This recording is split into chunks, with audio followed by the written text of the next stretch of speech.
This is the Bleav in Pro Wrestling podcast. Here's Rick Ucchino and SP3 on the Bleav Podcast Network.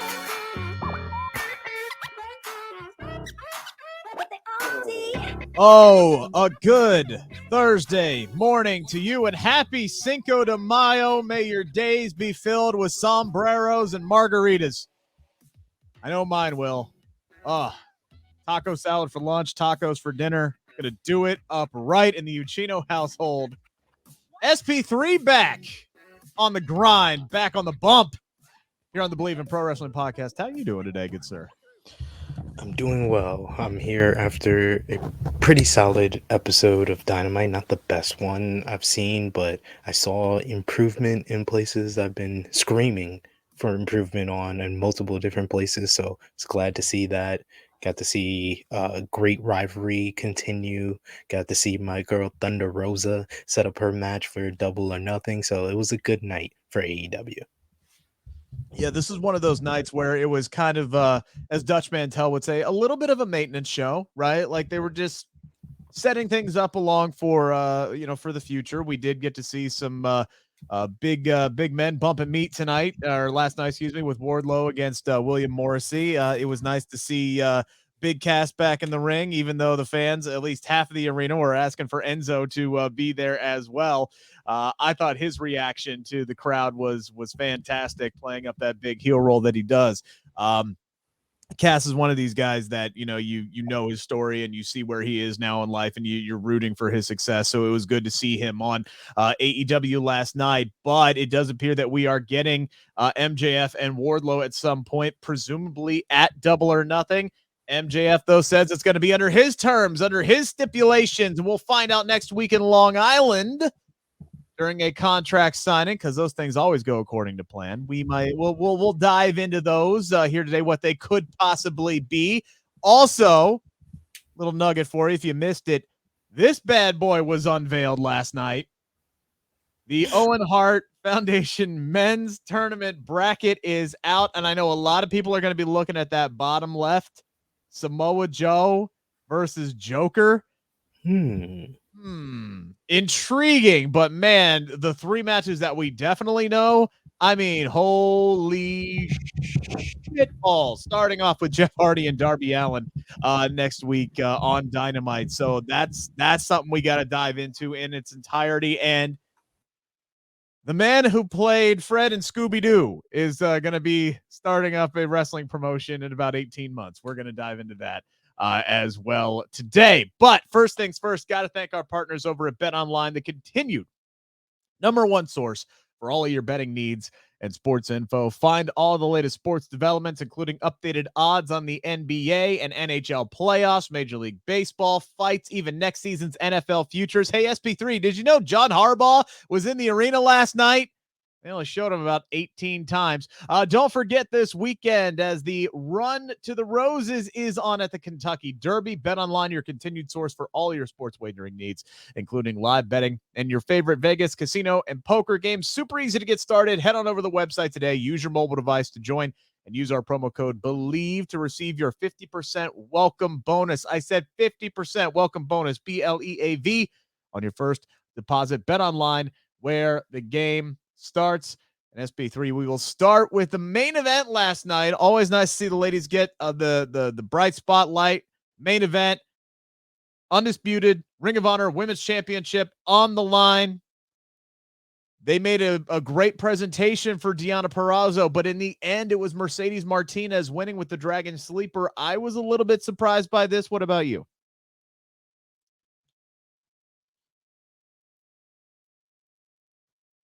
Speechless.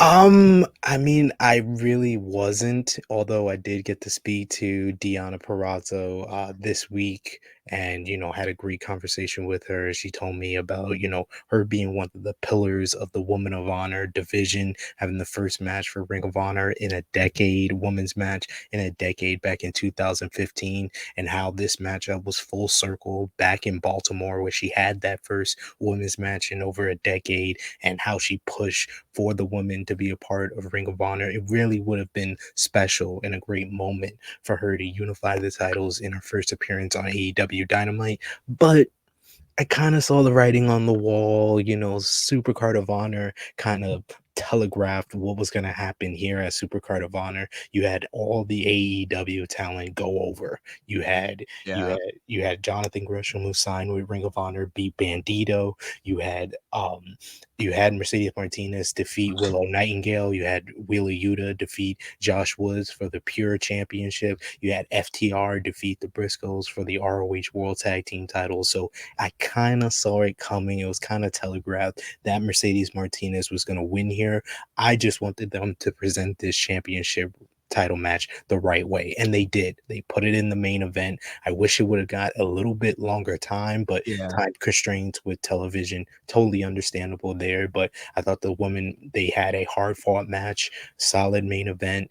Deonna Purrazzo was presented like a star, and I hope this is not the last time we see her in AEW, because she has a bunch of dream matches that she's told me she wants to check off her list, and a lot of people that she has unfinished business with on the AEW women's division. So I hope this is not the last time, but I'm very much not surprised that Mercedes Martinez got the win here. Someone who was in Ring of Honor before there ever was a women's division or was women's wrestling. I like the promo that they did on the Road 2. I wish we would have got that also on this show.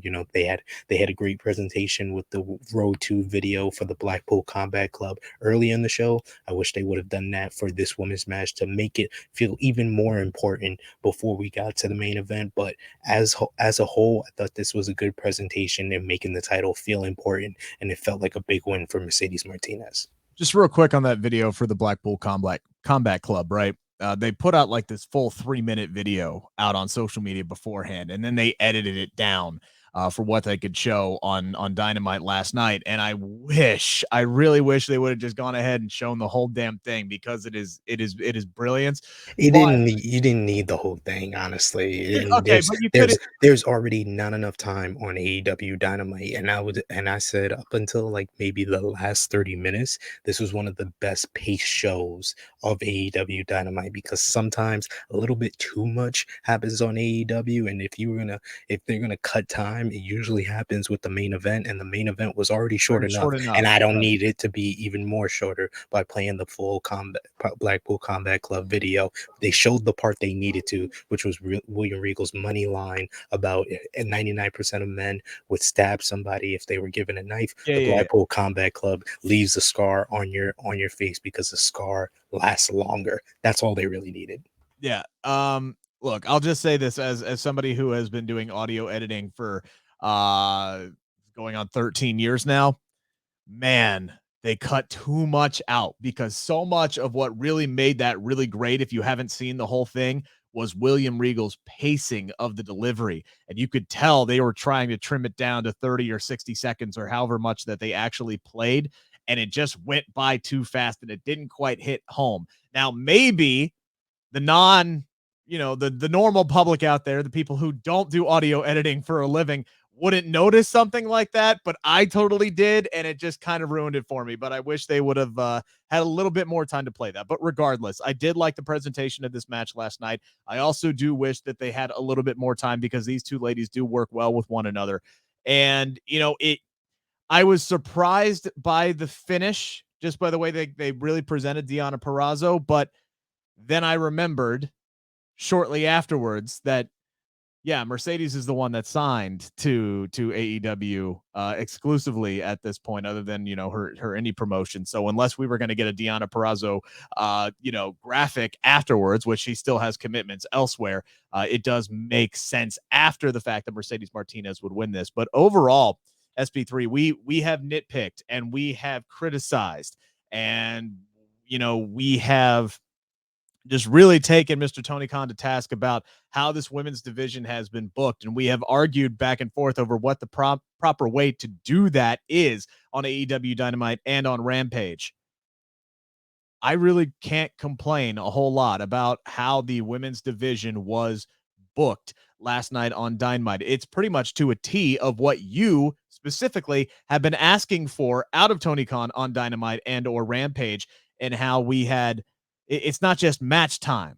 it was screen time, and it was how many women were involved in the show. Because yes, we had a long promo exchange between Thunder Rosa and Serena Deeb, which I really enjoyed, setting up their match for Double or Nothing. We had a backstage segment between the Good Doctor and Jamie Hayter and Ruby Soho and Toni Storm to set up their tag team match that's going to be happening on Rampage. They'll be opening up the show this Friday. Is this the early one? This is the early one. So 5:30 p.m. Eastern time. 5:30 p.m. Eastern time. So as you're sitting down for dinner on the East Coast, right, you can turn on your TV on TBS and you can watch the tag team match between those ladies, and you had all of that get set up. You had the Julia Hart. Is she going to turn? Is she not going to turn? That segment kind of dragged a little bit. I would have like to see the pacing pick up there a little bit during that segment, but regardless, a lot of that was centered around Julia Hart last night. When you look at everything that they did and as many women as they were able to get TV time and significant story progression out of them, and then you go ahead and you main event with the Ring of Honor Women's Championship Undisputed Championship match last night, that's how I'd like to see it presented moving forward. I really can't complain a whole lot about how the women were booked last night on Dynamite. Yeah, I saw the improvement last week when they positioned Serena Deeb versus Hikaru Shida at the top of the second hour. I thought that was very good placement. They had a different type of feel to that whole backstage promo exchange with Ruby Soho, Toni Storm, Britt Baker, and Jamie Hayter last week. And then this week was even more of an improvement. I thought that this promo exchange was even better than last week, with Ruby Soho kind of being the star and kind of being the standout of that promo exchange, and having the best like one-liners throughout that, and really kind of telling Britt Baker off and saying that she's due a receipt. I like the baddies.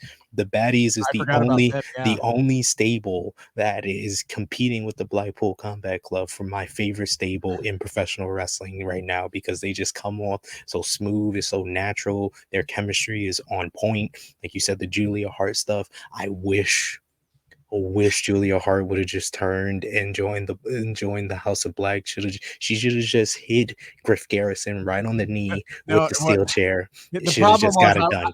I was actually rooting for her not to swing that chair because she was holding it backward, and I'm like, I don't care. That would have been even better. Show her evilness. But I love how it was laid out. I was intrigued at the end of it. I just wish she would have turned heel and swung the chair.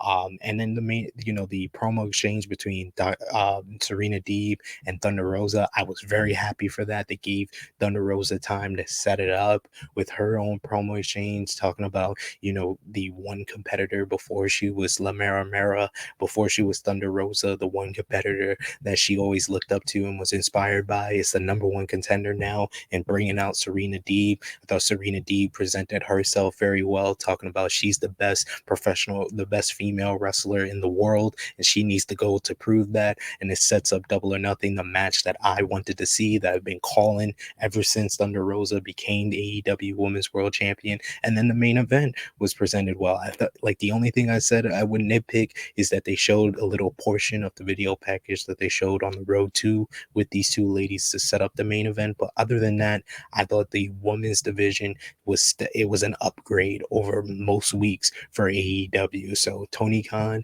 slowly but surely is improving the women's division. I just hope that this is not a 2-week one-off and we're back to how it was a few weeks ago or a month ago. I hope that this is a continued progression of how the women are going to be used.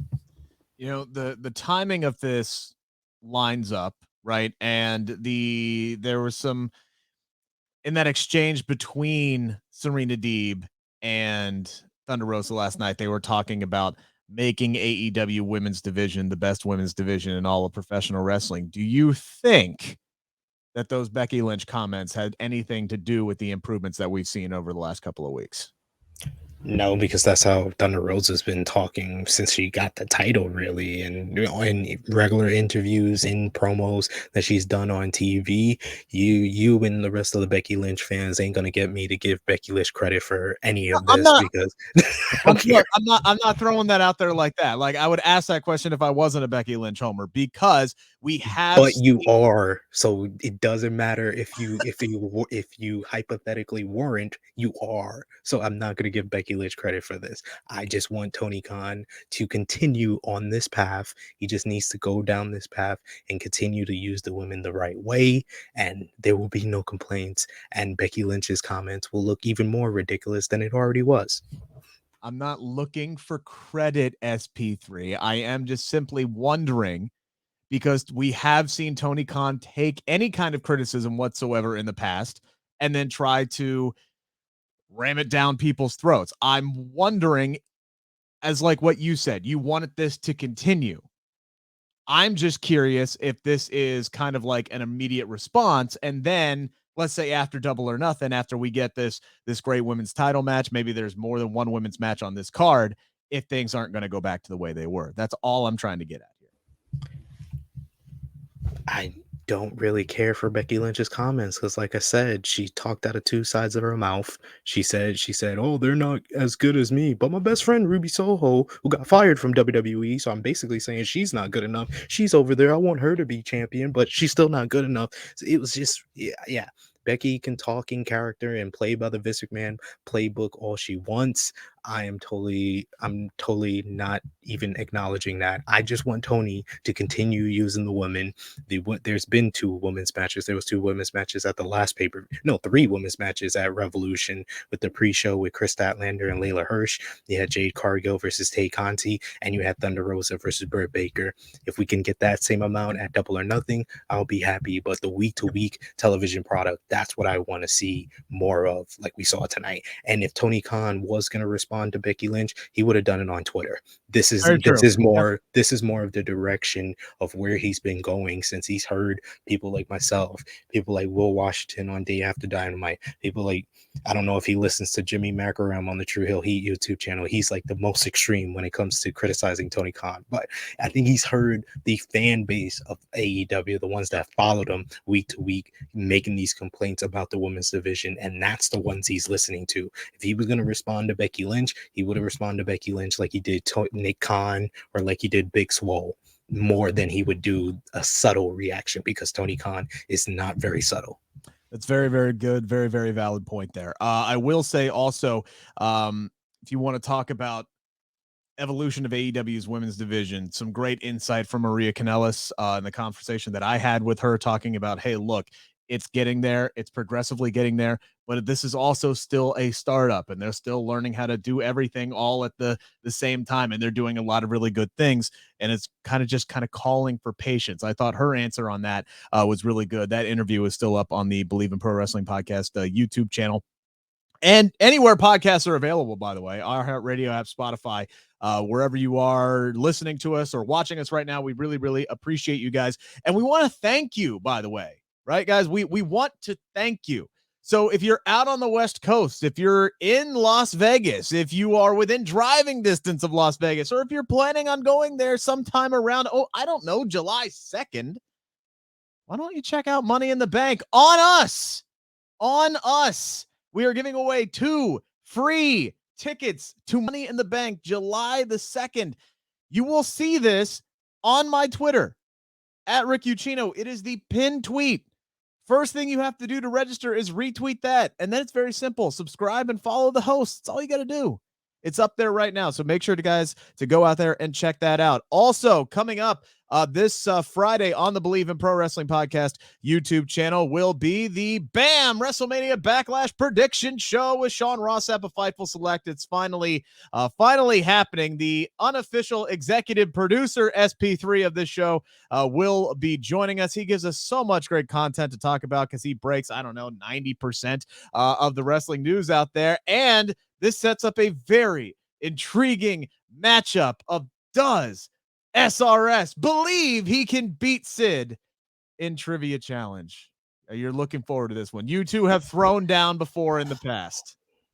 I mean, I ended his reign of terror on Quizomania because, at least one black person has to end one reign of terror since Booker T let us down at WrestleMania 19.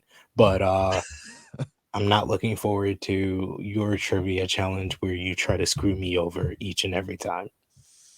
Yeah, I do that. It's going to be interesting. We'll see what I can come up with this time around. You're 2-2. You beat Renee Paquette, man. You're on a 2-game winning streak. Even with me trying to screw you over. I think you got a shot. I genuinely think about it this way, by the way. You have never been trailing heading into the final question. You have never been trailing heading into the final question. You should be proud of that. You should absolutely be proud of that. It's time to answer the 5 count on the Bleav Podcast Network.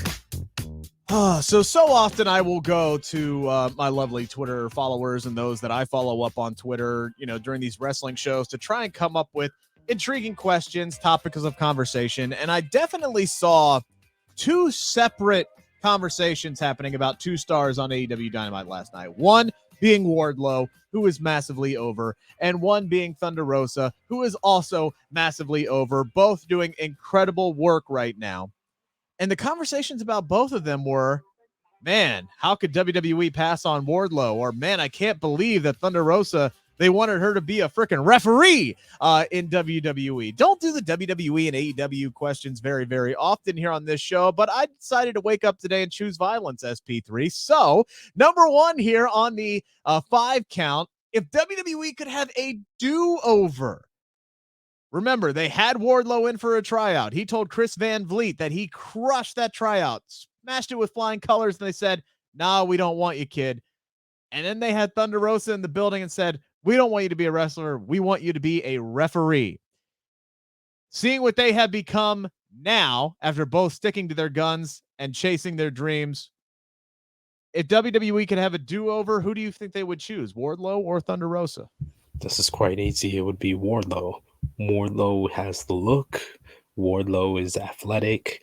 Wardlow can actually talk. He can play a powerhouse heel. He can play the rally him up babyface, as we see on AEW every week in this MJF feud, where he's showing more and more each and every week, and just showing his athleticism, his agility. That standing moonsault off the top rope against W. Morrissey was just great.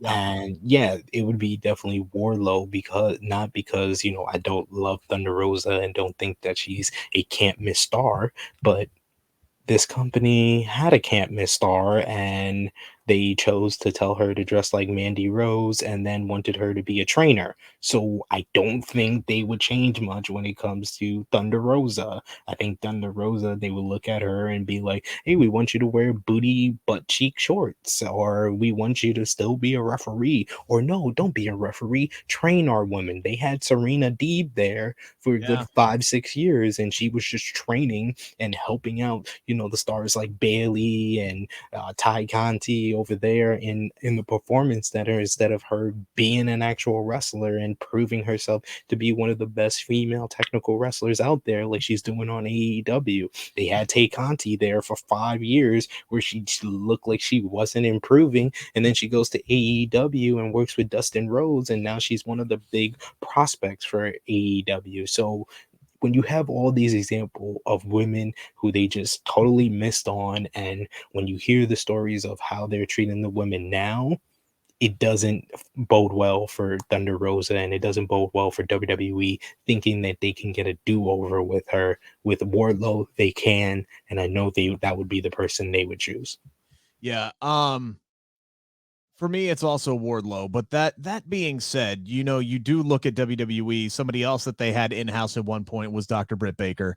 And when her contract was up with AEW, there were obviously the rumors that they would have loved to have brought her over, because, she at one point was like the top star in AEW, one of the top draws that they had. And so obviously there was interest in bringing over Dr. Britt Baker, which would have been another do-over type situation. So they could have looked at somebody like Thunder Rosa and gone, yeah, okay, we screwed up on that. Obviously we see the value now. We see how popular you are.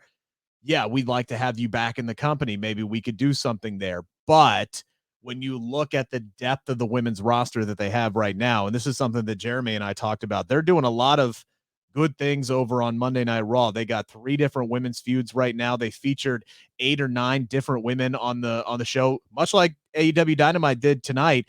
Monday Night Raw did the exact same thing, and they've got a lot of great things going on right now, even though none of them are involved in WrestleMania Backlash this weekend. But that's a topic for the Backlash preview show with Sean Rossap. But there's so much depth that they have in the women's division on Raw and on SmackDown as well, that I think if they had a choice between Thunder Rosa and Wardlow, they would clearly go with Wardlow, because they are still missing that top level over baby face who can do what that man can do in the ring. Plus, he's got the size, the power. I called him last week, I called him a 5-tool player. He's one of the most impressive overall performers that AEW has. Yeah, I think they would go, we screwed up on that one. Let's try to get him back. And I still think maybe one day they will try to get Wardlow back in the building, because I think he fits the mold for exactly what they're missing. And you take Wardlow out of AEW and put him right on SmackDown, all of a sudden you got a legit credible challenger to Roman Reigns. You just do. And I think they would definitely want to have that one back. But this is the same company who just go through Roman Reigns challengers like once a month. So I don't know if he would be presented in the same way that he is in AEW. I think the bigger difference in AEW is that they have someone like Tony Khan, who's a professional wrestling fan, who's the head booker, and he gives these characters and these performers the freedom to kind of be themselves and get over on their own regard. So I think that has more to do with it with both of these stars, where I don't think they would get the same treatment in WWE. Probably not.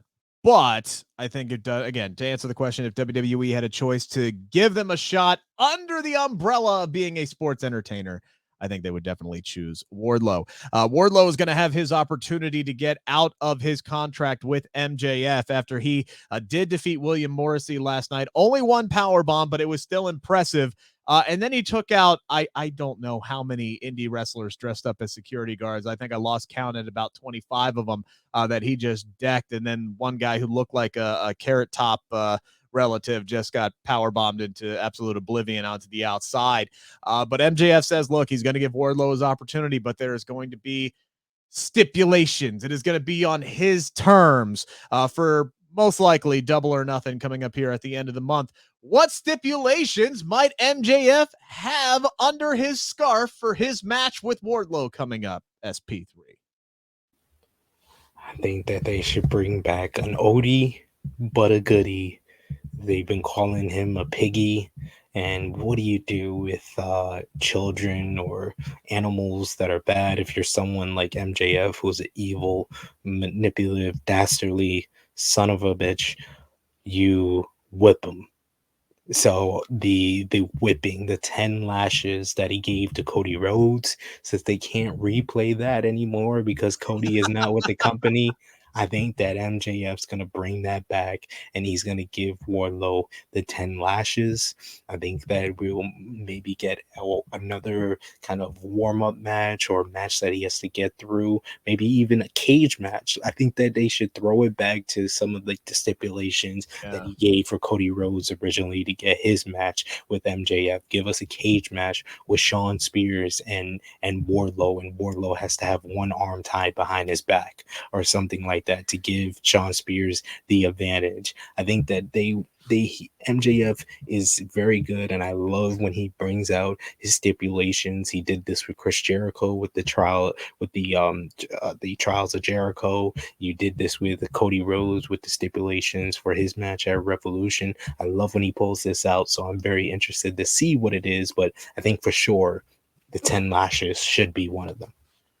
I got to think the handcuffs are coming into play here at some point. I mean, that's how, Wardlow has been paraded down to the ring, for the last few weeks for all of his matches. And then, he's paraded right back out in handcuffs. I have to feel like that's going to come into play in some way, shape, or form, even if it's something as simple as Wardlow has to wrestle MJF with his hands cuffed, even if it's just something as simple as that. I don't think it's going to be as simple as that, but I do think the handcuffs are going to come into play here.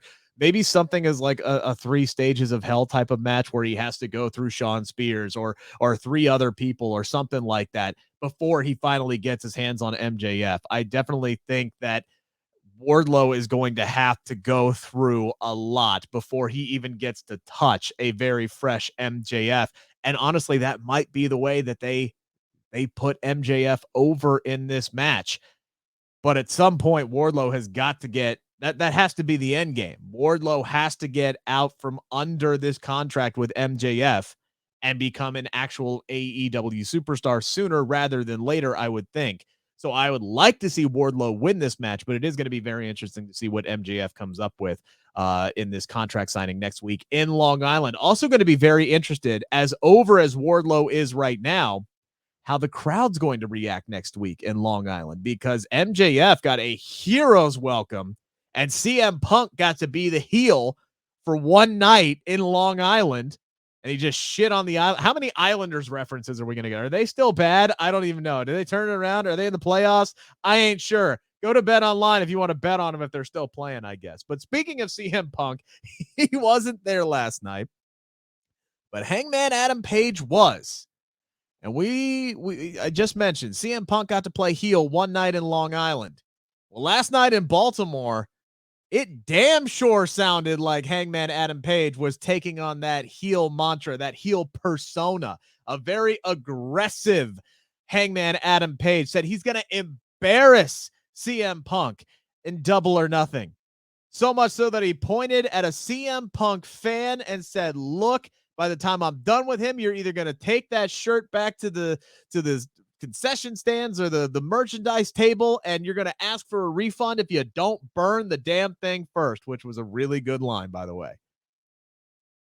Is this one of those situations where we have a babyface versus babyface, so somebody has to play the aggressor role here? Or number 3 in the 5 count, are we about to see a Hangman Adam Page full-blown heel turn ahead of Double or Nothing? It's definitely the former. Anytime AEW has done babyface versus babyface, they have one of the babyfaces lean heel. And I think that it was a very smart choice to make it Hangman Adam Page. They went against the wave that would have happened. The fans were already going to favor CM Punk because they're into this whole comeback story being completed by him winning the AEW World Championship. They were already going to favor him, especially in Las Vegas. So they went against the wave and they had Hangman Adam Page lean into it. And this kind of is just perfect in the character evolution that we've seen with Hangman Adam Page. The Hangman Adam Page that challenged Kenny Omega back at Full Gear is not the Hangman Adam Page that we see now. He was very, he gained his confidence by his whole, departure, his hiatus, and then he returned to win the casino ladder match to gain the opportunity, and he showed more confidence in that cowboy shit promo, and then he had a little bit more confidence as he went into Full Gear. But that victory was the first notch to build a wall of confidence, and then he built another wall when he finally overcame Bryan Danielson. He built another wall when he beat Lance Archer, built another wall when he beat Adam Cole at Revolution. And then we started seeing more of the confidence when he challenged Adam Cole to the rematch and told him that to get his affairs in order before the Texas Death Match. And now we're seeing a full-on, very cocky mode. Hangman Adam Page, who is saying that he's going to embarrass CM Punk. You are not going to get an all-time classic. We're not going to get the handshake. We're not going to get the masturbatory Bret Hart tribute match, which was a great line. And Dax Harwood even replied to him and said that he wants to beat the crap out of Hangman Adam Page for even saying Bret Hart's name in vain. This is great stuff by Hangman Adam Page, and it was a very smart move. But he's leaning heel. He's not going to do a full heel turn. This is similar to what CM Punk did against Eddie Kingston back at Full Gear. He leaned heel by talking down to Eddie Kingston. I thought that he was going to do that once again against Hangman Adam Page, but I love when AEW flips the scripts on something that I'm expecting and then gives me something that's even better. And I felt like this promo was one of those examples. Yeah, it's so often you'll see Vince who say, that's too predictable, so let's go in this other direction. And it ends up being a terrible freaking decision when you should have just gone, because predictable is not bad, especially if it's the right decision. And so often they decide to go the opposite way and choose the wrong decision just for the sake of being different. This is one of those situations where I think it would have been the easy route to have CM Punk go and be that aggressor. But, if you go back to what Punk said last week, I mean, he we honestly, we should have seen this coming. The way that he talked to the crowd afterwards, where he said, look, I don't know if I'm going to win this match. I'm back. I know I can still hang. I know I can still go. Do I have what it takes to beat Hangman Adam Page? I don't know, but I'm going to give it everything that I got. And Hangman Adam Page heard what he said while he was home with his COVID snot. And then he comes back and he's like, oh, now that I got my sense of smell back, you know what I smell? Blood in the water. That's what I got. You gave me a little bit of a window. You're not sure that you can beat me?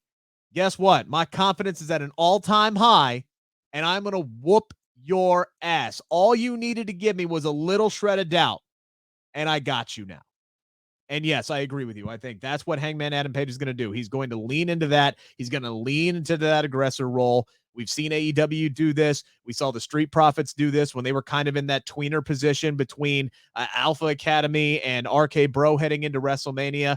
This is something that happens all the time. And yeah, I'm going to lean towards that one as well. It would be a bold ass decision to try to turn Hangman Adam Page heel, though. But I don't know if you want to do that. I mean, he still is one of your most over people, but it would be a bold decision for sure to try it. I don't think the Street Profits was a good example because I don't know what their characters are anymore because they teased being heels again when they played the Usos music against RK Bro, and then the next week they were back to being the spokespersons and talking about other stuff on Monday Night Raw. I think a better example is your girl, Becky Lynch, when she versed Asuka at Royal Rumble 2019, and she leaned into being the heel and the aggressor against Asuka, who's the more popular and on the rise baby face. So yeah, I think that Hangman Adam Page is smart to go that way, and you're right, it would be a bold and also a stupid move to turn Hangman Adam Page heel. This, you just have him lean heel, and then coming out of this, maybe you can go in that direction if you feel like there's a lot on the babyface side and you want to go in a different direction with the character. But I think that he still has a lot of fire and the fans are still behind him in a way that he can continue being a babyface coming out of that. And I'm begging, hoping, and praying WWE gives Roddy Strong his release papers that he's been requesting so we can get a reformed Undisputed Elite of Roddy Strong, Adam Cole, and Red Dragon. They turn on the Young Bucks, lay out the Young Bucks. The Young Bucks come back with a returning Kenny Omega, and they need one more member to go against the Undisputed Elite, and they rejoin with Hangman Adam Page so we can have OG Elite versus Undisputed Elite in Blood and Guts this summer. I'm hoping and praying for that. I don't know if it's going to happen, but I'm going to hold out hope until Roddy gets his release papers. Yeah, I mean, this is something that Jeremy and I talked about on the show, like while you were gone on Monday, because that's the news broke that Roddy had requested his release, and it's like they don't have any justification for hanging on to the man, right? Like none whatsoever. You could sit here and say, oh, well, we have creative plans for him. I'm like, okay, but you had creative plans for Dexter Lumis and Malcolm Bivens and Persia Pirotta, who have been heavily featured on your show for the last several weeks, and you cut them with no problems. Dave Meltzer says more NXT cuts are on the way. I'd rather you let go somebody like a Roddy Strong who doesn't want to be there than cut somebody who does want to be there. So I do hope that Roderick Strong does get his walking papers, because yes, I also want to see exactly what you laid out actually play out. As far as Hangman turning heel now, I think the fans are gonna dictate this. I would not be surprised if Tony Khan has his options open, and if the fans decide that they are going to fully turn on Hangman Page at the end of this program with CM Punk, you leave that door out open, and you can see where you can go from there. A lot of options here. We showed you the bracket earlier. A lot of options for the Owen Hart Memorial Men's bracket, which is open here.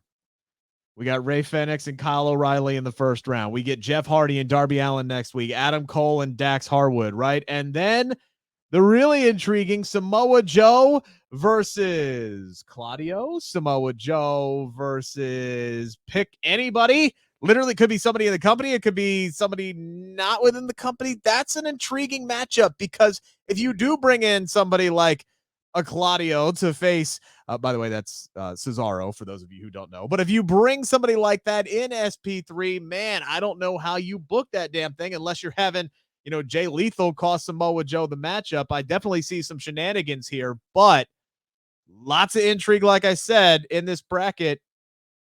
Who you got? There's a lot of different ways they could go here. I was really hoping for an Adam Cole versus Darby Allin finals, but they're on the same side of the bracket. So I'm going to go with my original thought, which was the two biggest names in this tournament going at each other. So I'll go with Samoa Joe versus Adam Cole. And AEW gives us the match that WWE didn't pull the trigger on when Samoa Joe returned to wrestling at TakeOver 36. They went with Samoa Joe versus Karrion Kross, while Adam Cole versus Kyle O'Reilly. So I think they're going to give us that matchup, and we get Samoa Joe versus Adam Cole. And Adam Cole wins the whole Owen Hart men's tournament. That's what I think we're going to get. But I can't wait for Adam Cole versus Darby Allin. Can't wait for next week with Jeff Hardy and Darby Allin. That's going to be a banger. Ray Phoenix versus Kyle O'Reilly is very interesting. I think they can go either way on that one. But I think Kyle O'Reilly will probably win that one. And I think the Joker will be someone connected to the Hart family. And I'm going to go with Davey Boy Smith Jr. coming in for a one-off to versus Samoa Joe and probably losing to Samoa Joe. Yeah, that would be cool. That's actually a really good call about that. I mean, I know the match, like I want to see Ray Phoenix versus Darby Allin, but I don't think either one of them make it to the finals.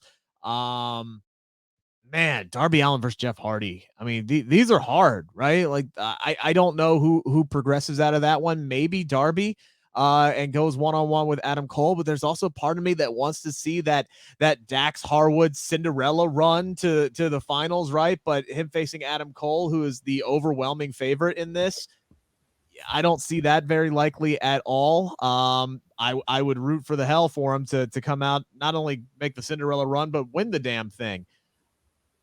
A Kyle O'Reilly, Adam Cole final, honestly, really intrigues me as well in this. I do think it's going to come down to Samoa Joe and Adam Cole. I'm going to go in the opposite direction, though. I think Samoa Joe wins this. I think Samoa Joe will take this Owen Hart tournament. I think he has been booked very well since he has come back. He is back to being this unstoppable badass. Do you know how much badassery is required to look threatening in a polo SP3? Do you know how much the level of sheer badassery it takes to be intimidating wearing a golf shirt? Samoa Joe just pulls it off, man. Man, it's tough, but unless there's some shenanigans that causes Samoa Joe to get counted out or disqualified or some BS that AEW typically does not do, I'm going to go with Samoa Joe in this one. But yeah, probably I think we're same on the finals. It's Adam Cole, it's Samoa Joe. Although there's a great story, like I said, you could tell with O'Reilly and Adam Cole, but it'd be interesting how they would get there. Speaking of interesting, Freddie Prinze Jr. made some headlines today. If you're wondering why we're talking about Fred from Scooby-Doo or Ray from I Still Know What You Did Last Summer and I Know What You Did Last Summer. Hey, if you're a 90s kid, man, man. She's all that. She's all that. Was he in He's All That? They did a reboot of that, right? No, he wasn't. I don't think so. I didn't watch it. Yeah, I don't know. I didn't watch it yet either. I'm trying. Fever Pitch. That's actually a really good movie. Matthew Lillard was great in that movie as well. If we could get Matthew Lillard involved with these plans, I would be all for that. I'm a big Matthew Lillard guy. But anyway, Jennifer Love Hewitt, that's the one I was trying to think of. I was actually a really much bigger fan of her in all of these Freddie Prinze Jr.'s, but still, I've always liked Freddie Prinze Jr. He's a big wrestling fan. He worked for WWE, if you did not know that. He was in the writer's room. Hell, he was one of the guys who led the charge that got Jeff Hardy his big WWE championship win. He has told that story before on his podcast and in interviews, and he's been hinting at this. He's been talking about it, and today he kind of laid out his plans that he is set to start his own wrestling promotion within the next 18 months. And the bullet points here is that he's got money for a 3-year plan, so he's already planning things 3 years out in advance. He's got storylines based in reality, all right? Men and women are going to be given equal time on this. I know there's a lot of people who love that.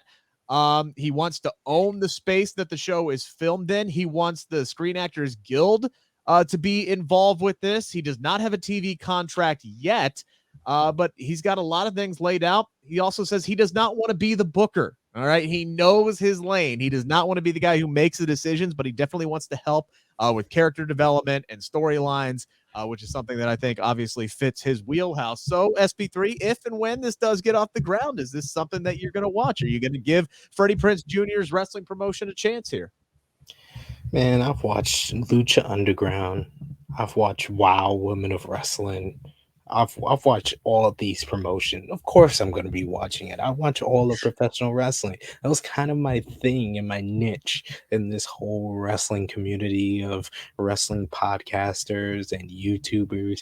Do you watch True Hill Heat? You know, we cover it all. If it happens in AAA, we talk about it. We previewed Triple Mania last week. We'll probably talk about the Triple Mania show on True Hill Heat this week. We talk about GCW. We talk about Warrior Wrestling. So of course I'm gonna be watching it, and I like Freddie Prinze Jr. and the stuff that he's been able to do with writing for WWE, and the amount of superstars and wrestlers that have come to him for advice and the knowledge that he has. He's a bona fide wrestling fan, and it's similar to Tony Khan. Tony Khan is a wrestling fan, and the only issue and problem that people saw with him is that he kind of lets his money get to his head, and he kind of has the ego, and him taking control of the booking caused some issues with Cody Rhodes. A lot of that stuff, outside of not giving the women enough time, is a lot of the major issues people have with Tony Khan, and it seems like Freddie Prinze won't have those similar issues. So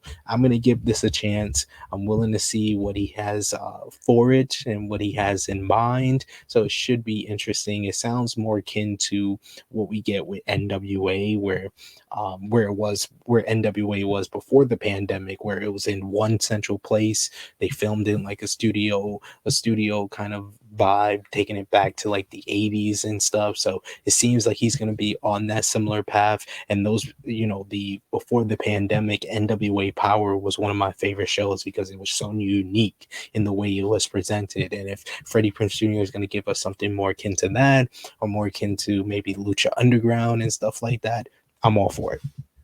The thing that makes me excited about this, right? And it's something that not a lot of people have, and it's self-awareness. And he's already talked about, he knows what his strengths are, and he knows where his weaknesses are, and he's going to stay in his lane. And that's why he doesn't want to be the booker. He doesn't want to make the decision. You know what he sounds like? He sounds like a good owner, because a good owner, whether it's of a baseball team or a football team, they don't get in the way of the decisions. They don't act like they're the smartest person in the room. They come in there, they hire baseball or football or wrestling people, and then trust those people to make the proper decisions that they have been hired to make. So he will put the best people, and he's obviously connected, worked for years with WWE. He's ingrained into the wrestling scene.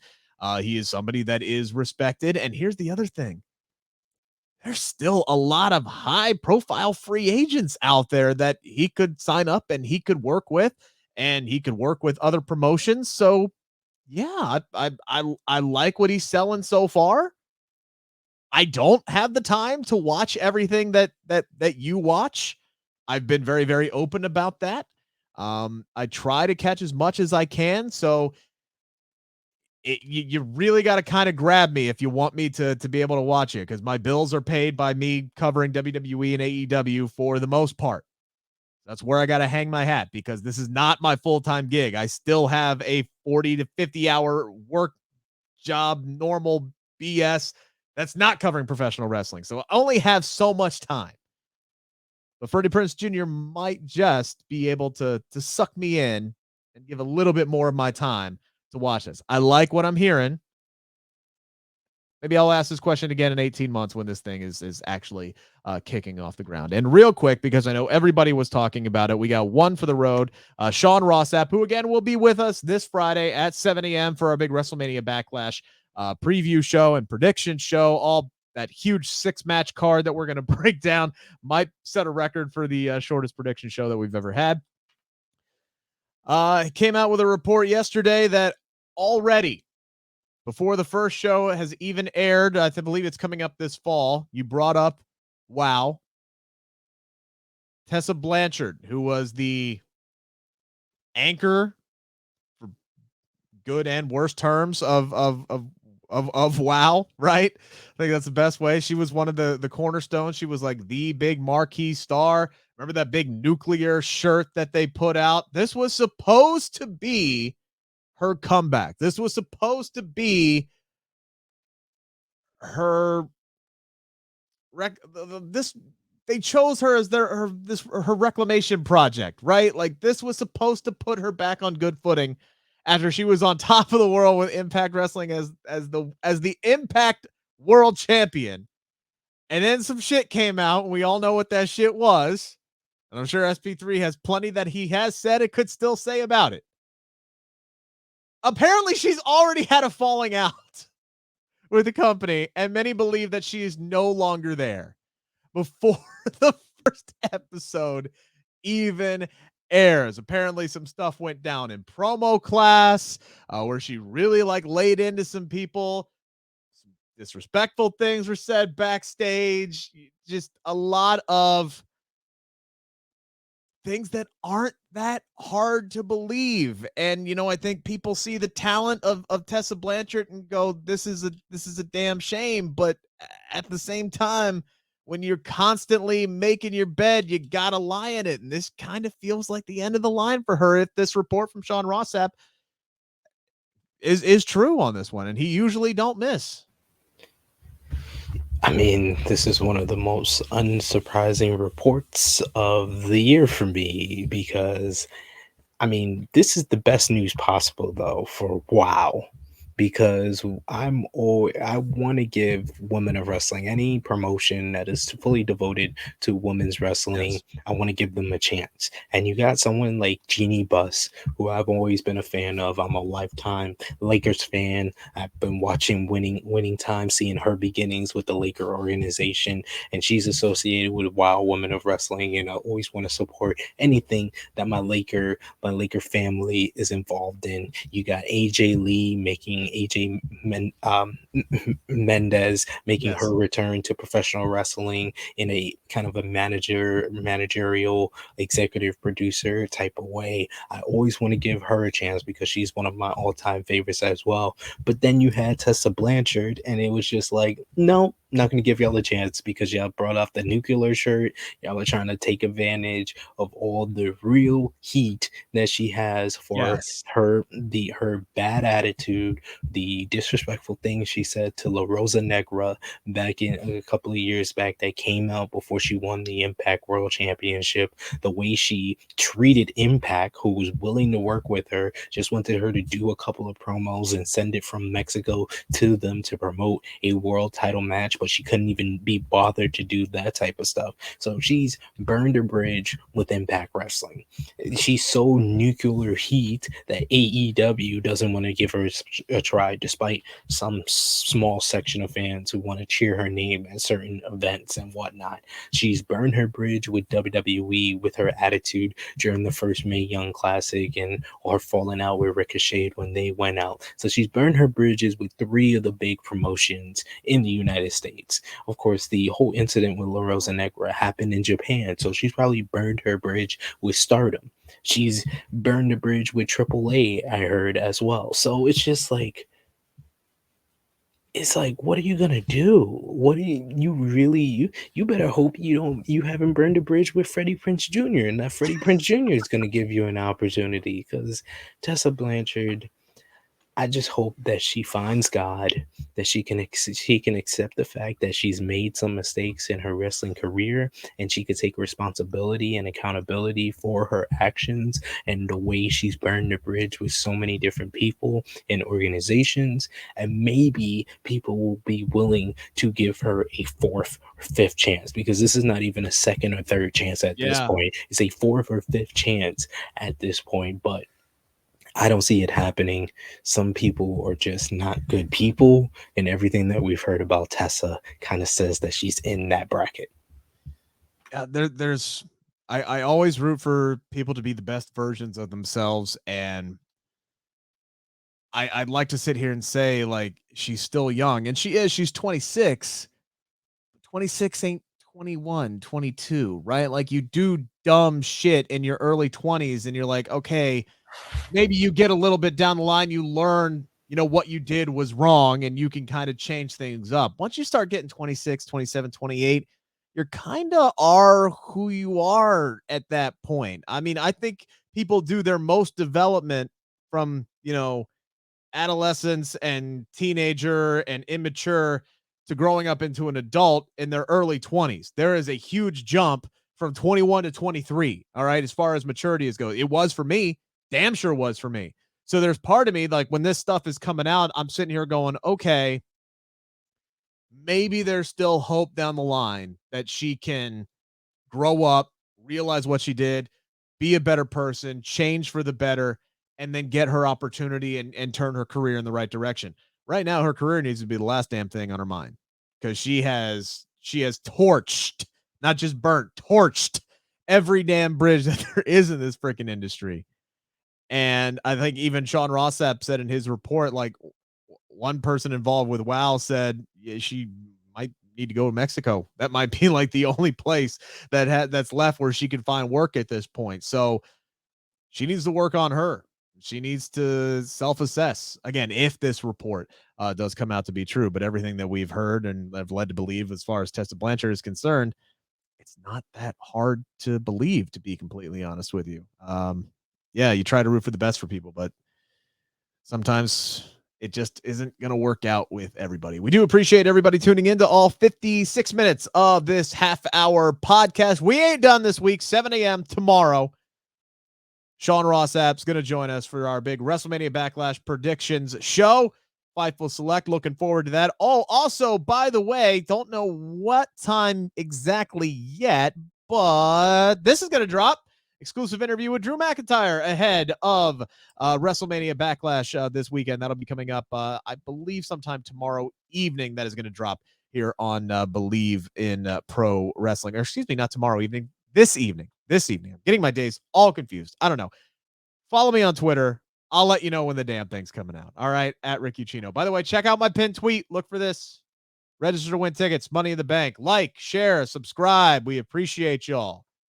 We'll talk to you tomorrow. WrestleMania Backlash weekend. Everybody get hyped.